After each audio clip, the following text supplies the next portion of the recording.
Hey guys, we're back. I kind of did a little bit of polishing and got all my parts cleaned up.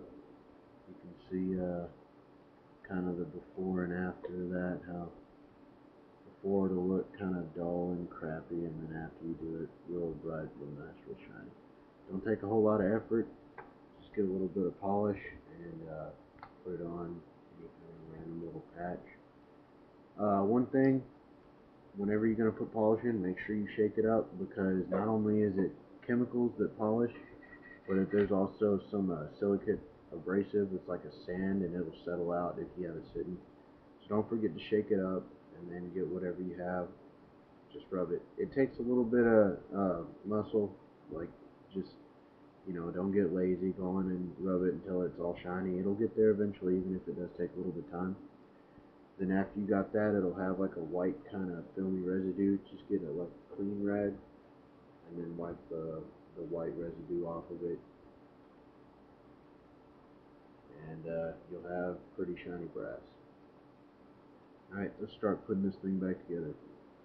First thing I'm going to do is put back together this mechanism here.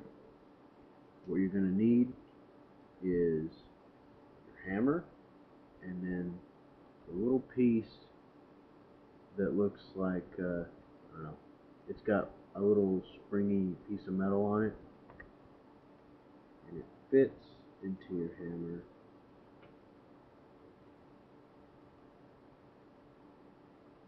This. Well, okay. Isn't I didn't want to go in there, but put you a little bit of oil on it. Keep your gun running nice and smooth.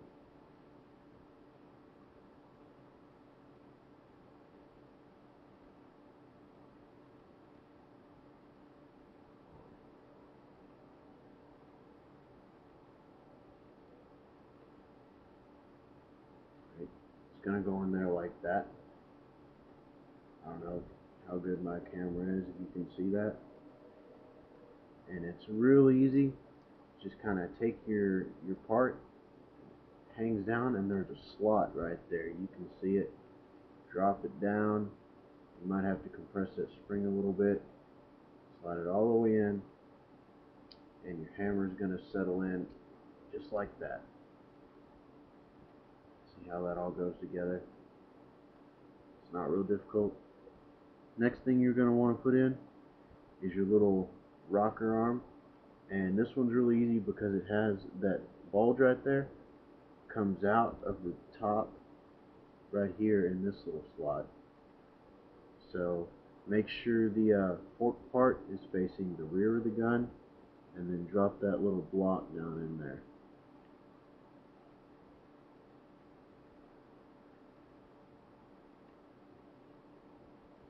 There you go. It should protrude. If you hold it up, it'll protrude out that little slot. Next thing you're going to want to have is your actual trigger.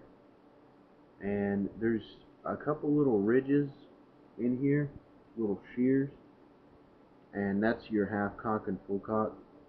So you can kind of tell where the trigger is going to want to sit.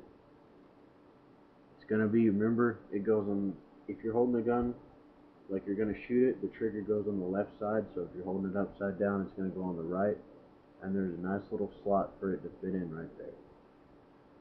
Next, to reaffix your trigger and shears and all things like that, you're going to want to get two of your kind of longer screws. They're shaped like this. They're thick and threaded on the back, but they've got a narrow end. And you have to kind of line up where you want them to go. Make sure they go through the holes. There's a hole in the trigger and there's a hole in the little hinge fork block thing they go through. You got to put them in a certain order. I don't quite remember which one. I think you put in the forward screw, the one that goes on the lever thing first, and then the second one that goes to your trigger you put in after that. I said it's a little bit tedious. Just make sure you get it lined up right. Alright, if you got them seated in there, put you a little bit of oil on the threads. Now's a really good time when you got it all open. Go ahead and oil all the little parts in there That way they slide in real smooth.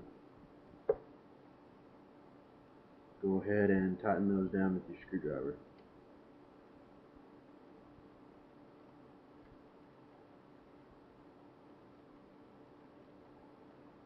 Alright, running out of time here. It's hard to do this fast. Next thing you want to do is your little spring. Looks like that. See if you can see it on my wall. You're going to lay it to where the longer part that kind of looks like the sickle is pushing down on the trigger. It's pretty obvious which way it goes in. Just the hook part's kind of bent, have them pushing down like that. And then find your little screw, put it in there. You want to make sure all up the threads, and screw it down really tight.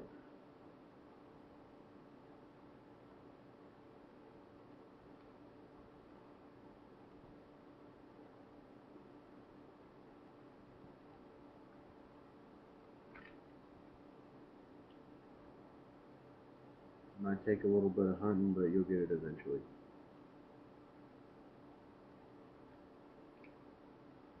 So after you screw everything in, that is what it's going to look like. I know you can't see too well, I've got a shitty camera. But okay, you got your trigger in, you have all the screws. The last screw is this pretty broad one, but like I said, the head's bigger than the rest of it. That goes to your hammer. Put it in through that slot, all up the threads.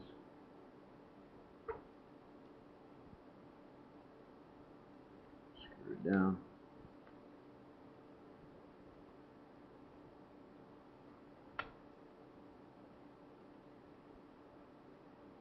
Pretty simple. If you just remember how you took it apart, you'll remember how you put it together.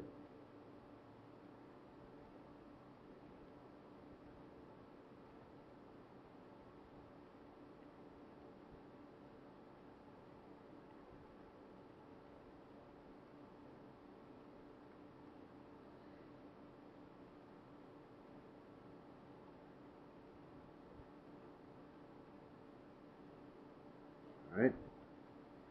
Next, I'm going to get your grip for your trigger guard and your spring. Spring lays over it like that. Find your screw.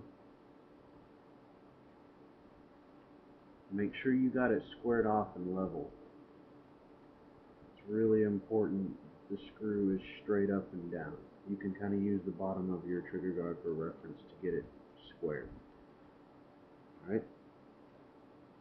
Now, make sure you have the spring under the hammer. The hammer's got a little wheel on it. You got to put it under that, and it takes a little bit of tension.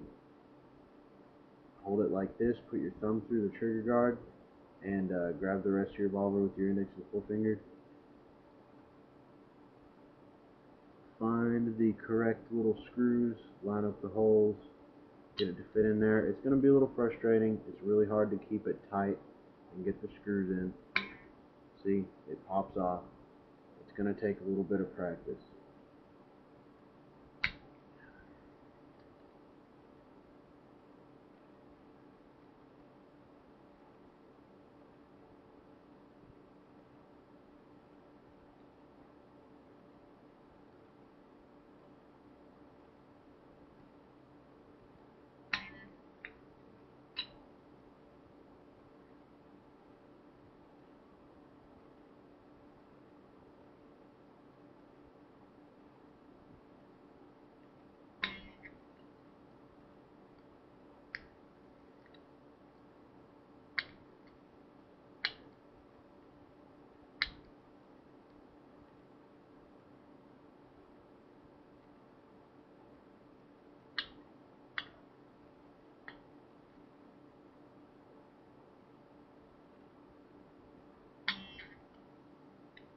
Well, I'm going to run out of time doing this shit, so I'll come back and do a part 3.